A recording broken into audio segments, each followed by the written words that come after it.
Saudi আরবের দক্ষিণ পশ্চিমাঞ্চলীয় শহর তাইফের একটি বিনোদন পার্কে ভয়াবহ দুর্ঘটনায় অন্তত 23 জন আহত হয়েছেন। স্থানীয় সময় বুধবার রাতে পার্কটির 360 ডিগ্রি নামের একটি রাইড মাঝপথে ভেঙে নিচে পড়ে যায়।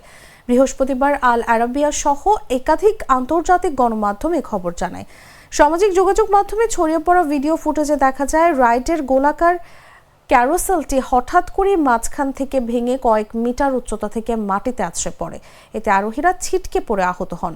আহতদের মধ্যে 4 জনের অবস্থা আশঙ্কাজনক বলে নিশ্চিত করেছে তাইফের স্থানীয় কর্তৃপক্ষ।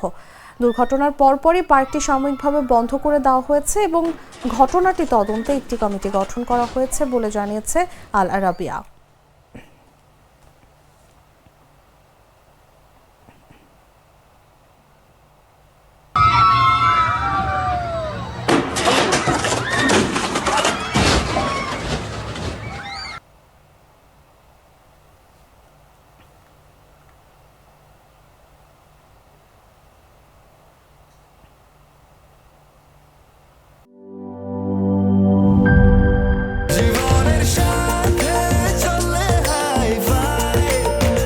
স্বাস্থ্যকর অল টাইম ফ্যামিলি কেক, সব সময় অল টাইম হেলদি লাইফ।